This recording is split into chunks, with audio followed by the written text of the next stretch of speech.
আসসালামু আলাইকুম। এই ভিডিওতে আমরা শিখব এরিয়া টাইপ টুল সম্পর্কে। এরিয়া টাইপ টুল সাধারণত ব্যবহার হয় নির্দিষ্ট কোনো এরিয়ার মধ্যে যদি আমরা লিখতে চাই, এরিয়াটা যেকোনো শেপ হইতে পারে।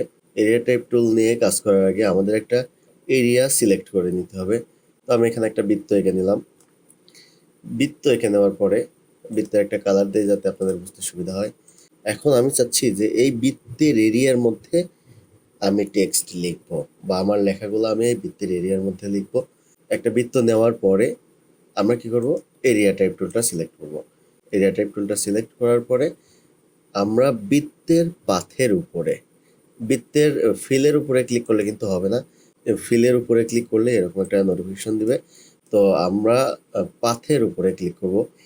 সেটা যে কোনো শেপ হোক, বৃত্ত হোক, রেক্ট্যাঙ্গেল হোক, আমরা পাথের উপরে ক্লিক করব। কোনো মতেই পাথের বাইরে অথবা ফিলের উপরে ক্লিক করলে হবে না কিন্তু। তো আমরা কোথায় ক্লিক করব? পাথের উপরে। পাথের উপরে ক্লিক করলে এখানে আমার ইলাস্ট্রেটর বাই ডিফল্ট টেক্সটগুলো চলে আসছে। টেক্সটগুলো কোথায় চলে আসলো তাহলে? বৃত্তের এরিয়ার মধ্যে। তো আমি যদি এখন এখান থেকে লেখা শুরু করি তাহলে দেখেন আমার লেখাগুলো বৃত্তের ভেতরেই থাকতেছে, এর বাইরে যাচ্ছে না।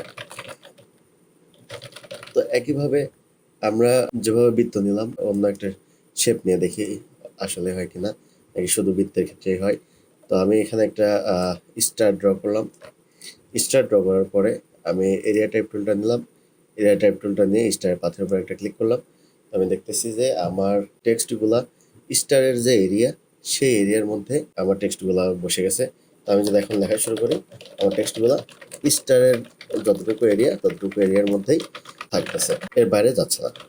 এগুলো তো গেল আমাদের বিল্ডিং যে শেপগুলা অ্যাডোবি ইলাস্ট্রেটরে দেওয়া আছে। আমরা যদি নিজেরা কোনো শেপ ড্র করি সেই ক্ষেত্রেও আমরা এই এরিয়া টাইপ টুল দিয়ে ওই এরিয়ার মধ্যে লিখতে পারবো। পেন টুল দিয়ে একটা শেপ আঁকি।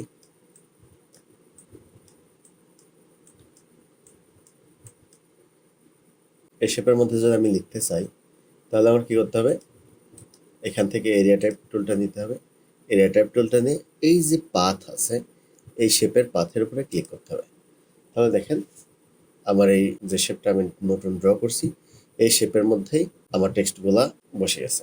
আর আরেকটা বিষয় হচ্ছে, আমরা যখন এই বৃত্তের মধ্যে এরিয়া টাইপ টুল নিয়ে টেক্সট লিখলাম, সাপোজ এই বৃত্তের মধ্যে টেক্সটটা আটাইতে পারতেছি না, মানে আরও জায়গা লাগবে, তখন আমরা চাইলে বৃত্তটাকে বড় করতে পারবো। সিলেকশন টুল নিব, তারপরে নর্মালি আমরা যেভাবে বৃত্তকে বড় করি সেভাবে বড় করলে টেক্সটগুলা বৃত্তের মধ্যে এঁটে যাবে এবং আমরা পরবর্তীতে আরও টেক্সট এখানে অ্যাড করতে পারবো। সাপোজ আমার লেখা শেষ, আমার এখন বৃত্তটাকে ছোট করে দিলেও হবে। এই যে বৃত্তের মধ্যে লেখাগুলো ধরে গেল।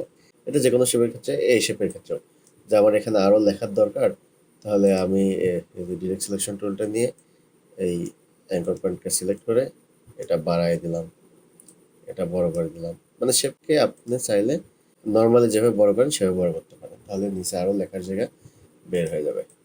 তো আশা করি সবাই বুঝতে পারছেন। যদি কারো বুঝতে অসুবিধা হয় আমাকে কমেন্টে জানাবেন, আমি সলভ করার চেষ্টা করব। ধন্যবাদ সবাইকে।